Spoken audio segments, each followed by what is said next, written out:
Do you guys remember the good old days of DVDs and CDs way before Netflix and these streaming platforms took over? We had to go to shops like Music, Game and more to buy movies and music albums and video games, but you would go there and find out that these movies, music albums and video games were that expensive, but there was one shop that had our bags and rented movies, music albums and video games at ridiculous cheap prices and legally so. This is the rise and fall of Mr. Video, a company that shaped media renting culture in South Africa.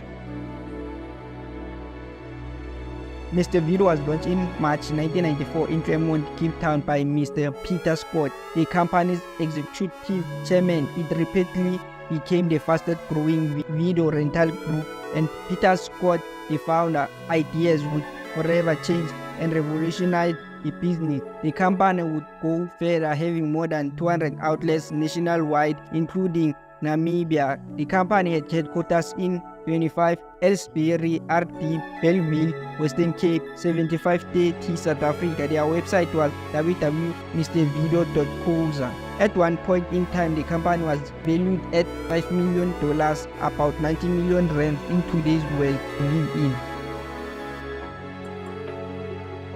What made Mr. Video's business successful is that they rented us movies, music albums, video games and more in ridiculous cheap prices, which meant that everyone with a CD player or DVD, whether poor, middle class or rich, were all able to afford to rent what they wanted. With reasonable days to watch the product you rented, people were able to rent multiple products and be more in the know with movies, music albums, video games and more. Movies, what at Mr. Video created memories, since we would rent movies and watch with the whole family on Fridays and Saturdays. Also, brothers bonded with those rented video games. Our mothers would play the music albums they rented on Saturdays when they are cleaning.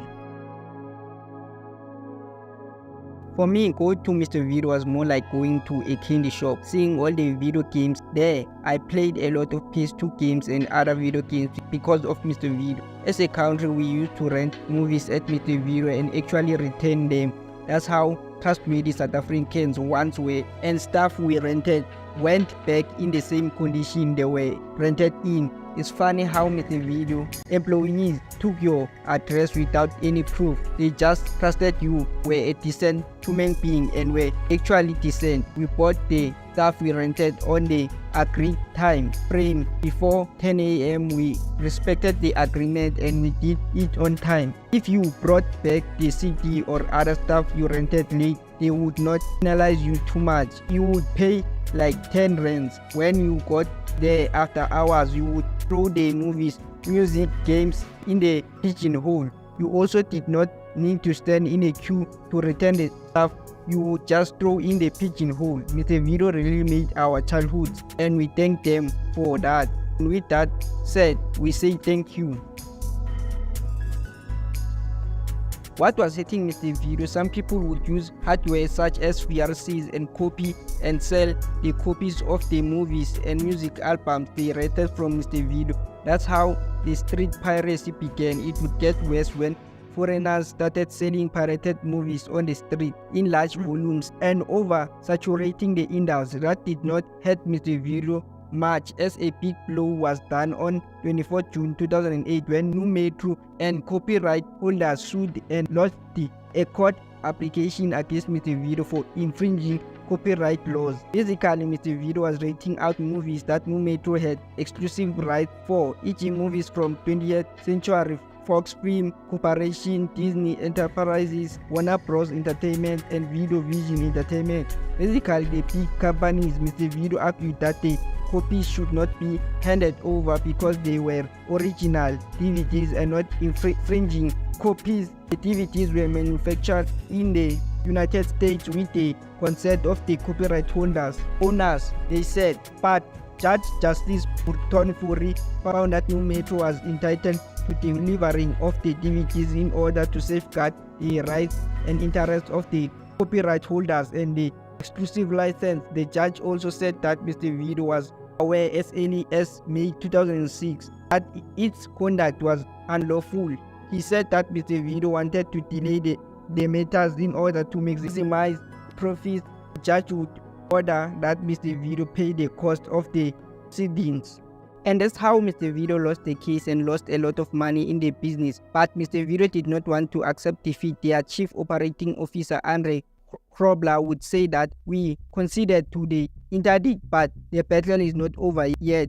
Our fight is not against the film studios, but rather against local distributor New Metro monopoly in South Africa. We are being held ransom by New Metro. They can charge any price for their new DVDs and release them at any time they like, simply because they are the one authorized local distributor in South Africa, Krober said. He also said it is impossible to buy new DVDs overseas distributors at a much cheaper price months before New Metro releases them in South Africa. He said New Metro anti-competitive behavior effectively diminishes the ability of a truly competitive environment in South Africa. As to the claim for damages, Mr. Video disputes any claim against them. Krobler believes the court case stands to benefit the rental industry and its customers. Krobler said they are looking for a playing field to be leveled where all rental stores are treated uniformly and are allowed to compete fairly, and monopolies cannot be tolerated in a country which is looking to grow its competitive landscape and its entrepreneurial sector. That was the list of Mr. Video's problems. As in the early 2010s, internet became more and more faster. Movies, music albums, video games were getting more accessible through illegal websites that provided the products free only if you were able to buy data. That made Mr. Video lose a lot of customers. But what did not hinder Mr. Video too much, as data was still extremely expensive in South Africa. Some people continued renting stuff till like 2016.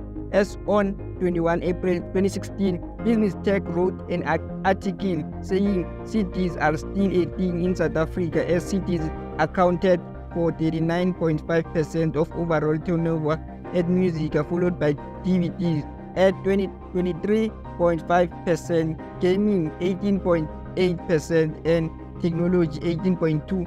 Mr. Video was also still making a lot of money.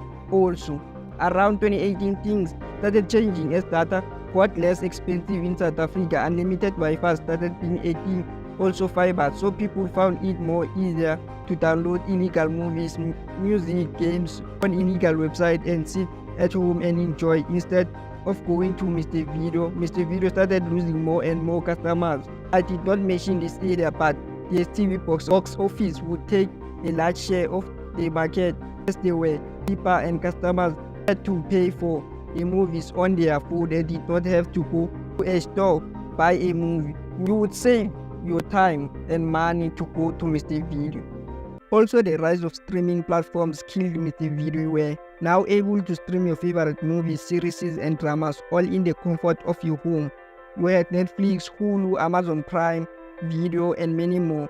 For video games, you had Steam, GOG, and many more. For music, you had Spotify, Apple Music, and many more. Mr. Video was clearly feeling the heat, and it was too much. Some other problems about Mr. Video is that most of the time you get home, you would find some of the movies, music, games you rented scratched, and you can't watch it.